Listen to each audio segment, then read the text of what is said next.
everybody, my name is Mattis and welcome to a vlog. I don't usually do vlogs. Usually if I do one, it's because I'm flying somewhere or traveling and I like to keep you guys updated on the schedule while I'm gone, or some major changes happening on the channel, which may have happened twice. I may have done that, but I don't do it often at all. I just don't.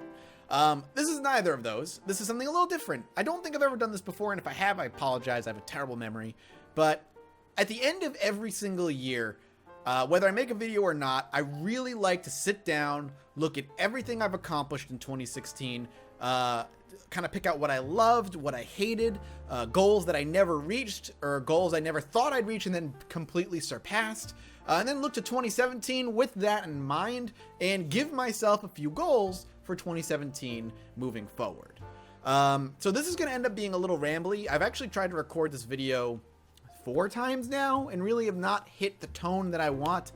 So if you see this one, haha, we did it. We got the right tone. So 2016 was a very interesting year for me as a content creator, and I think it was a very interesting year for a lot of people. It was the year we saw YouTube change a ton of stuff about the platform, and completely ignore the fact that there are bugs on the system, straight out lie to us and say there's nothing wrong, see peaks and valleys, go through months where my subs and views were super low, and then they go super high, and then they go super low, and then they go super high, gaining a bunch of subscribers and losing multiple thousands the next day because of the way YouTube is working. It was the year where tons of other YouTubers and content creators panicked, and in turn I panicked and was convinced that in the next month my career was going to be gone and I was going to be doing something else. Luckily, none of that all came to fruition, and I want to thank particularly Ryan, Northern Lion, for being such a level-headed dude. And anytime shit like this happened, we would talk to one another and we would kind of just talk ourselves off the ledge and bring ourselves down back to reality. I'm not going to really talk about that too much. I don't really care too much about the YouTube drama. There's really nothing I can do. Most of the bigger YouTubers are doing what they can to get YouTube to talk more. If I had one wish for YouTube, it would be just be a little bit more transparent with your changes, because you just put content creators in panic and have them go make VidMe accounts, which I've done. Other than that, like, you know, it was a very interesting year for me as a content creator. I definitely fell into that panic, like I said. I've thought about why I fell into that panic, and a lot of it is because YouTube has really awoken a creation thirst that I have, and have always had, and never really realized that I had. For the longest time in my life, I thought I was just going to be doing, restaurant work, and being a manager at a restaurant and just kind of making good money doing that kind of work, and there's nothing wrong with that, but never really thinking I was going to do much else with my life. And I had accepted that. That was just going to be what my life was going to be, and I was okay with it. I didn't hate the job, but I didn't love the job either. It had its ups and downs like any other job. And then, of course, YouTube came around, and through the course of years of work, I was eventually able to do this as a living. And it helped me realize, like I said, that I adore entertaining. I adore creating content. Across all different spectrums. It allowed me to take my biggest passion, video games, and do something creative with it in a lot of different ways. And 2016 was a year where I took that idea and I stretched it into different concepts and different ideas. And we're going to talk about that here in a bit. But through my whole life, you know, I always loved making things. And I didn't realize how much I loved it until YouTube came around. I used to write fan fiction. I used to create, I remember when I was like 10 maybe, I created a video game on paper, multiple paper, about a rollerblading rabbit vampire killer. I shit you not. I wish I could, I had those papers still. I designed like 2 full levels where like collectibles were gonna be and where enemies would come in. I loved that stuff. For many years, I loved drawing, and I wish I had never stopped, but in high school, I was talked out of it, and I stopped drawing and stopped trying to be an artist, which I don't think I've ever talked about before, and maybe I will one day if I can find my old sketchbooks at my mom's house, which maybe I'll go look for during the holidays, and I was talked out of that, which sucks. Then when I was, you know, I've had opportunities sparsely to be in plays and live performances, from playing the drums when I was younger to just being in different plays. And I always remember walking away from those experiences with like a high. Like I loved it. Like I loved it so much, but I was so shy that getting me to be a part of those experiences was like pulling a tooth. But once I was in it and I loved it. YouTube made that way less painful for me. And again, made me realize just how much I adore creating things. And the fact that I get to do this as a job, as a profession, every day, every week of every month of every year, I look back and I'm super thankful this is something I get to do. But 2016 was also a year where I looked at the things that I didn't like that I had done, or things that I wish I hadn't done. 2016 was the year where I think Mattis Games saw its biggest dip as far as views and subscribers. And a lot of that I think can be attributed to the way YouTube changed things. You can very much see where YouTube changed its algorithms with the ups and its downs. But it was also the year that I really went hard on changing what Mattis Games was gonna be about. For the longest time, Mattis Games was one of two things. It was a survival games channel, or Mattis was the asshole in the NLSS, which is something that I also want to talk about. And I tried very, very hard to change the survival aspect of my channel, to bring a variety that wasn't there before. And a lot of that is because I felt like playing survival games was boring me. It had burned me out. There wasn't a creative challenge there anymore. The challenge more was me booting the game up and just trying to stay entertaining for 20 minutes while I was actually bored to tears playing the game. Because once you play one survival game, you kind of played them all unless something very special comes around like Subnautica or The Long Dark. I made a very drastic effort to change that. The other thing I wanted to step away from and try and change was being known as the asshole in the NLSS.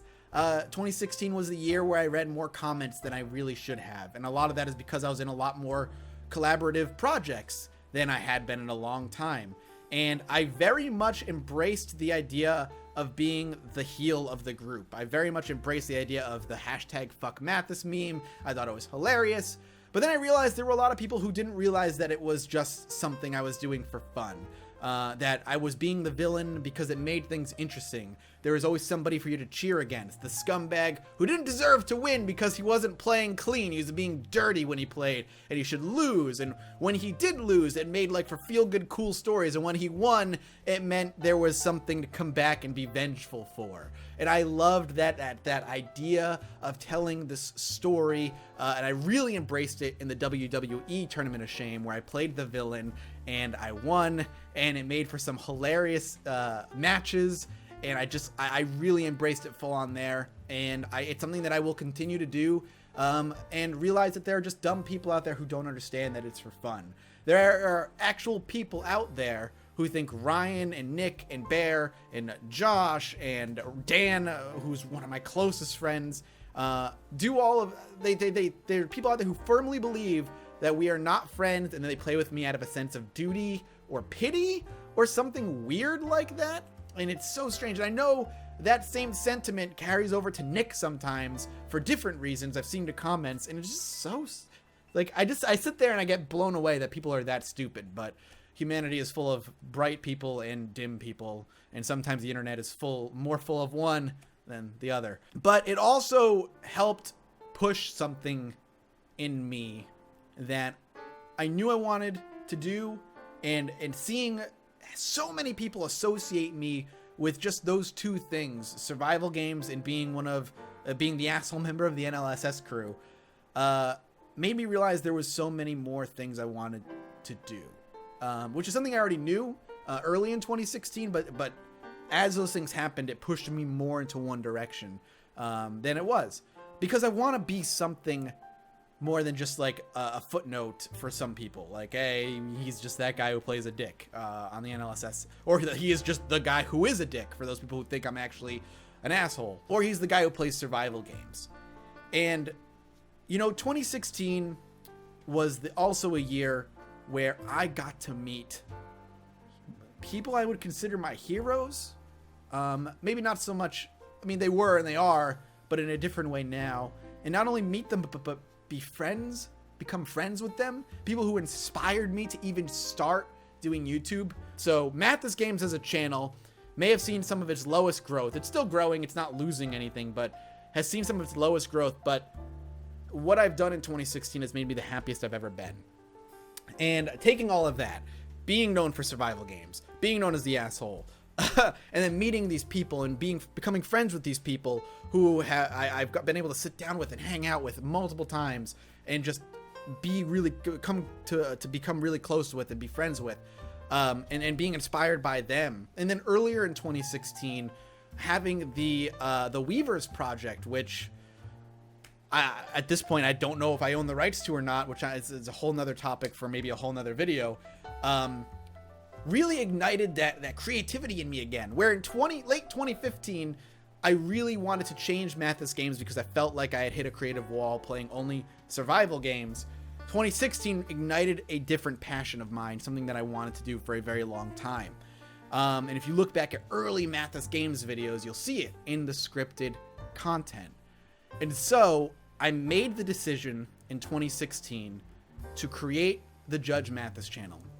And with that creation came a bunch of challenges that I was so excited to face.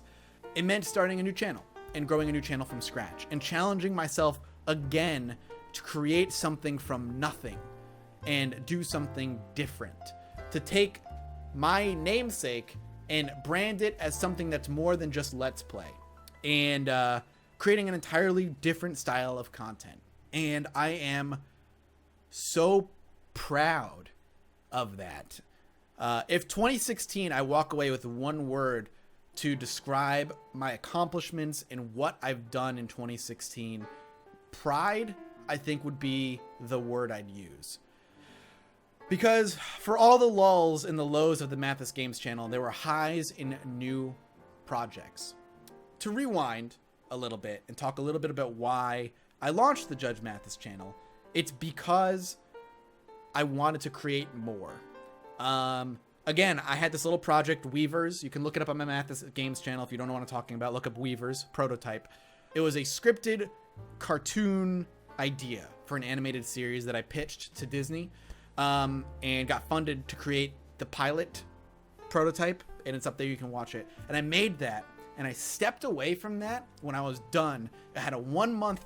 I had 1 month to make it, to hire people, to put this project together, to write the script with my brother, who was amazing, helping me write the script, and to hire an artist, and to get voice actors, and put this all together in a month.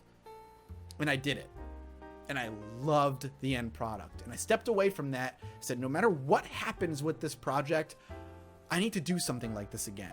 I need to go back to scripted content, something I ditched so long ago for so many different reasons.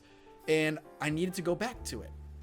And I looked at what I used to do, and I decided, and I had just finished playing through Vampire the Masquerade Bloodlines on Mattis Games, and I loved that game. And I stepped back and I said, how am I going to channel this new flame? What am I going to do with it? Because it was burning me up alive. Like, I needed to do something with this creativity. So I decided to create Judge Mattis. And for the longest time, I was like, will Judge Mattis be just a new series on Mattis Games where I already have an audience? Or do I want to make it a separate channel completely where it'll just be that style of content however often I can get it done?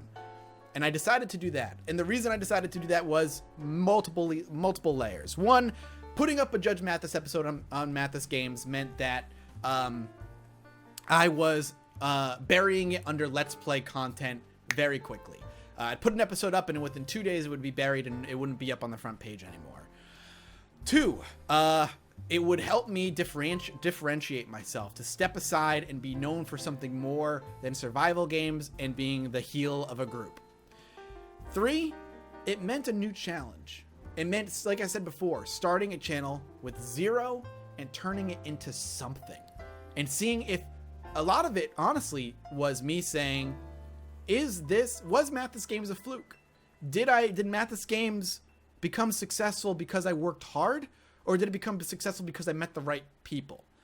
And I've talked about that a lot with my friends before, and surprisingly, everybody has always the same worries about their channel in a way. And it boils down to a fuck ton of work with a little bit of luck sprinkled on. But I wanted to know, I needed to prove to myself, basically, can I do it again?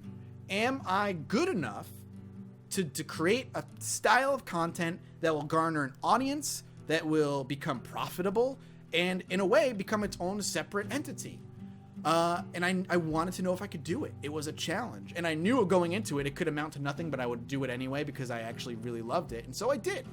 And I wrote the first episode of Judge Mattis, which was on Vampire the Masquerade Bloodlines. I wrote, recorded, edited, voiced. I did every bit of work for that video. And I did it as well for the Wolverine video and the top 5 one. And when I looked at the final product, I said, like, I looked at it and I said, this is not great, but there's something here. Like, there's a good idea nuzzled in there somewhere. And it's a diamond with a fuck ton of gunk on it, and I need to polish the shit out of it. And that's what I started doing. And I realized 2016 also became the year of not knowing how to say no and doing too much and learning to kind of peter that down. I did the most traveling I ever did in any given year in 2016. I did the most work. And I realized I can't do Judge Mattis regularly without help. And there wasn't a thought in my mind who I knew I wanted to help me, and that was Dean, who is now my editor, who I have hired. Dean is a great friend, an amazing friend who really allows me to make Judge Mattis what it is. And together we have come with, we've kind of built this system between the two of us where every 2 weeks we can get an episode out. And my goal for Judge Mattis by the end of the year was, I was hoping for a few thousand subscribers, 2, 3, and instead we're at 15, about to hit 16,000 subscribers. And that is a goal that I completely blew past, that I didn't think we were going to hit this year. And it's growing really well. For its size especially, it is doing exceptionally well, and I'm very, very, very proud of it.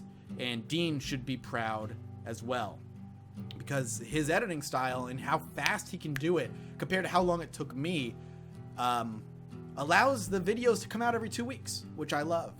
And I got to get a cameo from one of my favorite YouTubers ever since I was but a wee boy in the YouTube world, Peanut Butter Gamer. And I'm working on cameos for some other YouTubers that I looked up to and are now friends of mine, which is awesome. So I'm super proud of Judge Mattis. Any amount of negativity that came out of 2016 is so heavily overshadowed by that. And doing Judge Mattis has allowed me to feel a freshness and being able to go back to survival games on Judge Mattis again and enjoy them and realize I can be creative on one channel and give people what they want and enjoy playing these types of games again on my old channel. And it's funny because I drop Long Dark, and it's easily the most popular series on my channel that I've had in months, which is hilarious. I'll never shake the survival thing. So Dean, if you're watching, thank you, man. You have allowed me to create again in a way. You have alleviated so much weight off of my shoulders by taking on the editing. I mean, I know I pay you, but still, like, Judge Mattis wouldn't be what it is without you. The other thing I'm super proud of that is relatively recent and something I'm super happy with is Lost Initiative. So for a very long time, I've always wanted to do a D&D show of some sort. I didn't know if it would be a stream. I didn't know if it'd be live and in person. We do videos, but I've always wanted to do a D&D show of some sort. But I always knew that if I was going to do a D&D show, I had to have my DM of 15 or 16 years, Scott, do it with me. And Scott, unlike me, is not really plugged into the internet all that much. He uses it because he has to sometimes, but he doesn't watch YouTube really. He does watch my Judge Mattis stuff, and it's always super flattering to hear how much he loves it. But he's not plugged in, and he's a father and all that stuff, and he doesn't have much time to do it. So convincing him to do it was difficult, so much so that I had to go to his wife and show her what I was looking to do, and she loved the idea, and we basically went at him together and convinced him to do it. And we finally got him down to do it, and we prepped this show for about 2 months. And we got our art all sorted out, and we created a new Twitch channel, and we finally got to launch Lost Initiative with myself, Bear Taffy as a player, Maggie Crone as a player, and Sam Strippin as a player, and Scott DMing. And I was so worried because I didn't know how it was going to be received. Scott's style of DMing is my favorite, but I didn't know how many people were going to enjoy his style of DMing. The way I play is different than a lot of people. I very much embody my character in a way a lot of people don't. And I wasn't sure how the players that I pulled were going to mesh. And we meshed really well. And Lost Initiative has been a huge success. We only have 8 episodes, 8 weeks. And the community that is immediately formed around Lost Initiative, the way Scott has grown as a caster in a way, being a personality, has been amazing. Watching Bear play D&D for his very first time and watching him Jesus, the hiccups are just not stopping. And just watch him love the game. Man, Lost Initiative is just another huge pride moment for me. And I'm so thankful for Scott. I hope he's proud as well, because it's very much his baby as much as it is mine. I've really, really enjoyed what Lost Initiative has become. But Lost Initiative also really highlighted a negative of 2016 for me, something I touched on a little earlier, in that in 2017, I'm going to learn to say no more. No to myself. Not no to other people, really, but no to myself. Because I have this issue where I have an amazing idea and I really want to do it. And instead of thinking logically, do I have time? I just say, fuck it, I'm going to do it. And then watch as all my time goes away. Lost Initiative was kind of the straw that broke the camel's back in that regard. In that, especially setting up for the first show, being on my artists, being on the players to make sure their characters are done, making sure Scott has the equipment, and getting the announcement episodes live and everything was so much work. Coupling that with the Judge Mattis and Mattis games, it was an eye opener for me. And I think in 2017, I'm gonna be more careful when it comes to new projects. I just don't think I have the time to do them anymore, with everything I have on my plate, especially with the second Lost Initiative show coming up. Official announcement for that coming soon. But, I look back at 2016 and all told, and again, I apologize, this is fucking a long-ass video, and I will try and edit it a little bit. But I really do look back at 2016, and there were a lot of down moments for me. This game's not growing like it used to. The views down, everything down. Still being very thankful that Mattis Games, if I dropped all my other projects, I could still live off of Mattis Games easily. But another thing I didn't even talk about, I apologize, is the Roundtable podcast. Fucking hell, man. That podcast has grown so big.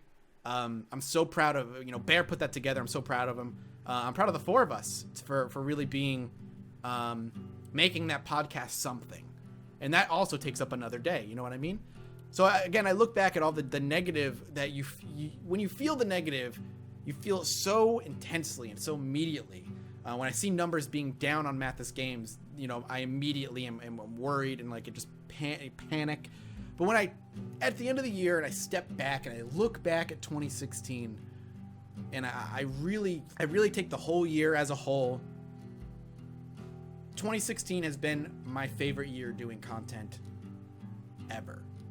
And a lot of that is because of Lost Initiative and Scott and Judge Mattis and of course Dean. This career allows me to work with my best friends to make magic, to make entertainment. And I'm so incredibly proud of everything I've been able to do this year, that 2017 really has a lot to live up to when it comes to what I hope I accomplish. Lofty goals for 2017 is to see Lost Initiative become much bigger, and I have some sweet, really cool ideas for Lost Initiative. And I'd love, and for Judge Mattis, for it to become independent, in that if I, for some reason, decided to cut Mattis games out and never do Mattis games again, never going to happen, by the way, just as an idea, I could live and subsist off of Judge Mattis, and really just want to see that grow. I really would love to see that at a point at the end of the year where it's 50,000 subscribers, maybe, and in views that are equal to what it should be at around there. And for Mattis Games this year, a lot more going back to my roots. I think Mattis Games, I'm at a point where I have all these creative outlets that going back to the Mattis Games roots is something I feel comfortable and excited doing. Because again, a lot of the reasons I changed Mattis Games is because I felt creatively stunted and I needed to branch out and do something different. And I think I did that with so many different projects.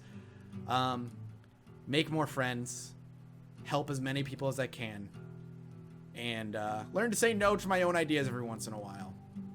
But 2017 is the year where I hope I see these creative seeds that I planted in 2016 sprout and take on a life of their own. 2016 was awesome, and I want to thank you for it. I want to thank you for it. You guys are amazing. You guys have let me do this for years now, and watching the growth and support of other projects that are not Mattis Games, my baby, my first creation, and to see the support and love on those, and to see the fans and community form around those individually. The Lost Initiative subreddit is amazing, and the chat every show is so good. And to see that the community of Judge Mattis grow, and people just showing up and watching it and just saying, I can't believe I've never seen this before. This is an awesome channel. And to see people love Mattis Games with Long Dark, and watching so many people come back and say, this is what I love you for. This is your best. Like, this is what you're best at. 2016 was a good year. It was a very good year for me creatively and for my channels. So thank you for that. So thank you for an amazing 2016. Thank you guys. I'm done talking. You guys are great. I hope you'll be around for 2017. And I love you so much. You guys have let me do this. It's been amazing. I'll see you next time. Bye-bye.